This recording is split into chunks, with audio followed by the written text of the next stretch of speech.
Okay. So this week we're talking about my favorite thing in the world, which is I'm behind and other unhelpful thoughts about time and making them go away. And I know it seems, I said this to somebody the other day that I was doing this workshop and they were like, well, that's like, it seems simple, but it's not. Like, yeah, that's exactly the thing. Like, it seems like overly simplistic to be like, okay, I'm just not going to think that anymore. But there's something in that, right? So, like, when I say time, what are all the things you think? What do you think when I say time? Time. Uh, how long it takes to do something. Um, finite period I, to sometimes do more than fits in that finite period, yes, right? like there's not enough. Right. I'm behind. I'm overwhelmed. And it goes fast too. It You flies. blow through it. Yes, like I blow through it. I'm not using it well. I hear that one Yes. a lot. I'm not using my time well. There's never enough of it. I'll never catch up. I wish I had more. Like we are really good at this part of the game, right? Where it's Right. like these are all the things I think, right? And then when you're thinking like, oh, it's a finite quantity, I'm not using it well, what do you actually feel when you think that? Like my heart starts to race and I'm anxious, I'm amped up, my adrenaline goes, I'm like scattered, like I cut people off. Literally, I was in Target last night with my daughter and she was like, started telling me time, like, hold that thought, we got to get out, we got to check out, we got to get back, hold it in the Yeah. car, I can't do two things at once. Well, and it doesn't feel, it feels like, I think of it as pressed. I feel like the world sits on top of me. Like that, like I get shorter. Gravity is pulling me down. It's like pressed, anxious, you said, overwhelmed, Yes. dizzy. It's that like frenetic, like, oh God, I gotta cram all this stuff in. So I have to use every minute. I'm gonna make every minute count. Like, and sometimes actually, I know I have one client in particular, when she feels overwhelmed, she gets like stopped. Like it just feels like you don't know, you can't move. It's like stuck, like so Yes. stuck. Yes, you're like in Jello. Like there's so much going on, you don't know where to go, and it's hard to go anywhere. And so it's just like Jello mold. Yes, perfect. Jello. I enjoy that. So what I propose is that we can just change this. And I can remember when my first coach said to me, overwhelm is a choice. Pick a new thought. And I was like, what the ever loving hell? Like, I was like, you have lost your mind. What the hell do you mean about that? Like, it's just a choice. Like, I feel overwhelmed. What do you mean? Nobody chose a shit like that. Like, what's wrong with you? And I was like pissed about the entire thing for a long time. And it was like, well, how is it possible that I can just change that? And if I could just change that, how come nobody told me? Like, how is this okay? And eventually over time, one of the things I realized was if, if it was possible to change that, like it would be amazing. But it's certainly like I started with what the F, basically. And I evolved to like, okay, so I will give you, I think that's possible, but maybe it's not possible all the time because I clearly feel overwhelmed. So how could that be?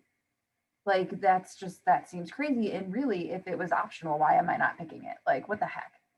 It felt like I had to go catch my cat unicorn with a donut and be like, let me get my cat unicorn and bring him with me. Because that's about how likely it felt. Like, this is why I love this picture.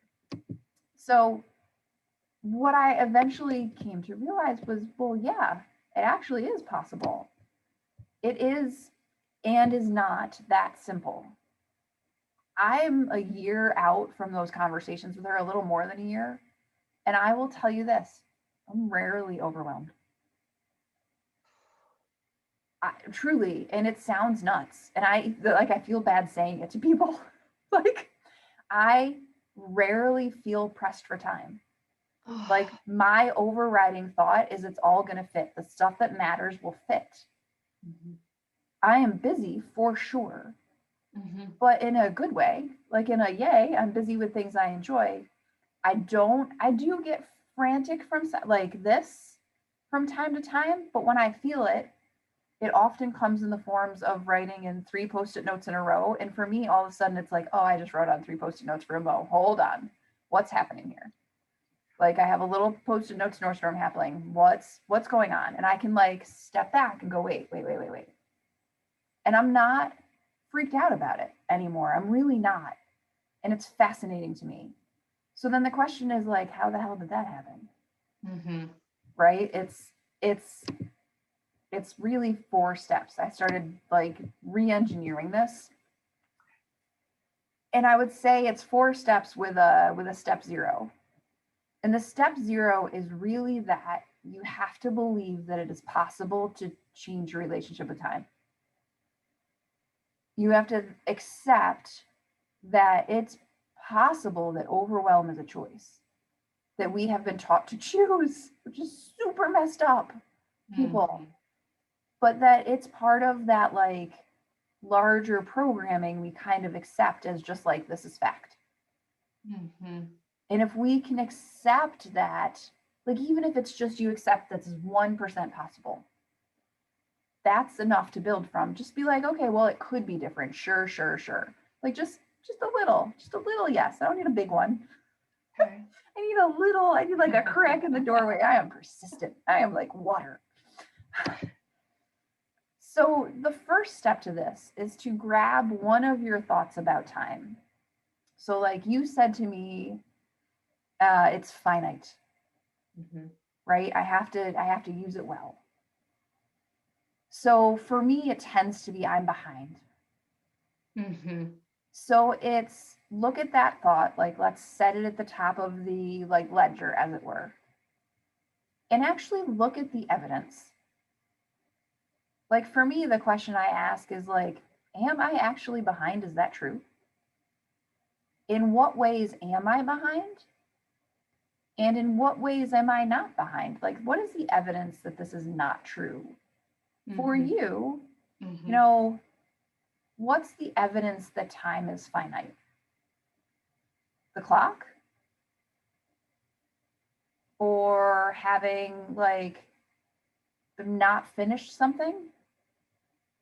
But Mhm. really, the evidence on the other side is like you didn't finish it in that hour, so you did it again in the next hour.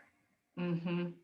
Like, what is the evidence that that's actually not true? So for me, like, I think, are there people ahead of me? Like, am I behind? Like, physically, like in my business, is my progress behind someone else's? Of course. Yes. Are there people I'm ahead of? Uh huh. Is that ever not going to be true? No. Nope. And there's something in this, like, ledger making, right? In this tallying that I find really comforting. That, like, okay, what's actually really happening here is me telling me I should be doing more, Mm. right? My thoughts about time are really about underneath them. They're about, like, I'm not doing enough. Mhm. And I'm blaming it on time. Like, time is my scapegoat, which is really messed up. Time must be like, I'm everybody's scapegoat. Like, they're always blaming me. But that's not really it. So, like, look at the evidence. What does it say? In most cases, it says that you're not behind, that, like, you're not using your time poorly. Like, you're not, like, even if you were sitting, you watching Netflix, like, how is that using time badly? Sometimes Netflix is important. Like, Mhm. Disney Plus right here, right now. That's where we're at. So, step number 2 sounds strange, but it actually really matters. It might be the most important step. The second step is to actually believe the evidence, because here's what we do. We make this ledger, right? Where we're like, oh, all of the evidence says I'm not behind, but actually I am, right? Like it's easy to be like, all right, time is not finite. I have plenty of it. I don't though. But, and we discount it. Mhm. It's like somebody saying you can have all the ice cream in the world you ever want and handing you like the keys to the ice cream freezer that never ends. And you're like, oh, I don't have any ice cream, actually. I don't have any right now in my hand, so there's no ice cream. Like, well, but you have this whole freezer, and they're like, well, I don't have any ice cream. What? So we often present evidence to ourselves that like says to us, no, no, no, you're not behind. Actually, you're doing great. And we treat it as optional. Like we take evidence and we're like, yeah, sure, sure, sure, sure. As my daughter would say to me, sure, you do. Right. Right. And she says it just like that. And you're like, this is the the key in this cycle is actually stopping that disbelief of evidence. Like pause yourself and be like, wait, wait, wait, wait, wait. I'm not behind. And actually like absorb and feel that evidence. Turn it into feelings.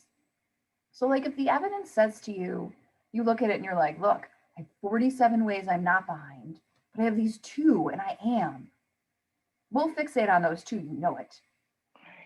The question to ask yourself is like, how are these two pieces of evidence absolutely ridiculous? Like, truly. Like, how is it ridiculous that, like, you didn't finish that 3 hour presentation in 1 hour and somehow you expected yourself to? Like, how is that nuts? Like, truly, that you're like, oh, wait, I had an unrealistic expectation. Time is not finite. I was just trying to use it in a way that it doesn't work. Oh. And then look at the other side of the ledger where, like, you have the proof. How is it real? And then the key to this is like, how would it feel to actually believe you have as much time as you need? Which is the opposite of time being finite. Like it would feel like we're almost afraid to like feel that, right? Because if it's not finite, then I don't have to hurry all the time. And what would I do if I didn't hurry all the time? Like, oh, who is that? I don't know her. I don't know any people like her. Like it would be so relaxing. And would I get anything done if I didn't lay this pressure of time over myself? Well, probably. And like for me, the thing I remember all the time is like, it's impossible to be behind because I can't be late for my own life. Mm. Like I can't be. You can't be late for your own journey. That's not actually possible. Like they don't start the wedding without the bride. Like they're like, okay, well, wait, like cool. That's how it works. Your life isn't like shit, she missed it. Sorry. You're not married. Right, like you're screwed. Whoops. Like that's not how this works. And yet we think like, oh, I'm behind. It's gonna go without me. No, it's not. It's yours. Chill. So you gotta stop and you gotta be like, oh, this evidence is real. Okay, let me get with this evidence. Because if the scientist came to you and said, like, here's all the evidence that you are not behind, you'd believe him. But when it comes from us, when we are doing the accounting, we discount it in such a way. It sucks. Right? Okay. Step 3 is where we choose something new. The trick here, I think for me, has always been to bridge to a new version. Like I am not trying to hop to like time is infinite. It is a social construct and I do not need it through your clocks. Like we're not trying to go all the way there. Like I'm not trying to go to I am ahead of everyone all the time. I have everything together all the time because that's just too far. It's like I'm not even sure I want to get there. It's like swinging the pendulum real hard. So we're looking for something in between. And for me, the idea that overwhelm is optional was the thing that unlocked it.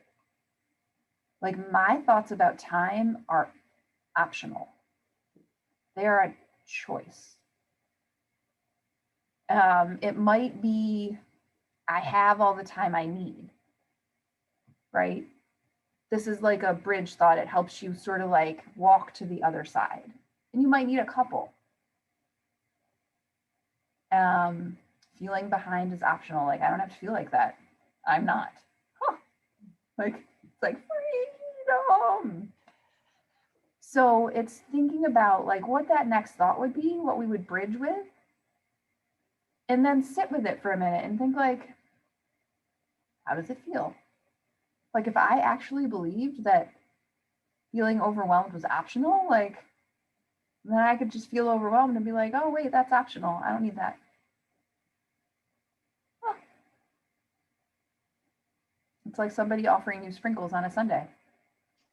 I mean, I'm going to take the sprinkles personally, but I married a man that would not, which I find very strange. Right? Like he's so odd. So you choose it, but like if somebody offered me olives on my lunch, I would opt out. Hard. Like, gross. You have to think it and then feel like, but it feels lovely to me, this idea that it's optional. And I'm all about choices, right? So then the last step is to practice it. I did not like choose a new thought and then be like, I'm fixed. Yay! It took a while. But I think of practicing it as like a call and response. So what's going to happen, and this is the work of it, is you're going to be walking around and your brain's going to go like, you are so far behind. What the hell? Time is finite. You do not have enough. What is your deal? And you think like, I hear that. And you think, okay, brain, what's the evidence that I'm behind again? And time is finite? Like, wait, hold on a second. What? Is that really true? No, I know it's not true. And what was I going to think instead? Oh, right, feeling this way is a choice. Okay, I choose not to. And then you just do that over and over. It's like riding a bike, you fall off and you're like, I'm so overwhelmed. And then at some point you're like, oh, it's a choice. And the cycle gets smaller and smaller and smaller the more often you choose it. And suddenly you're like me and you're like, overwhelmed. Cool. Which is a really interesting way to go. And then you just keep going.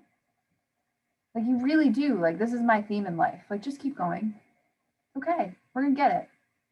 But like these thoughts that like sit on our shoulders, y'all, we don't have to carry them around. They're optional. You decide. That's what this is, right? Okay, so this is for when people watch this on recording. Here's all the places to find me. You know where to find me. I'm gonna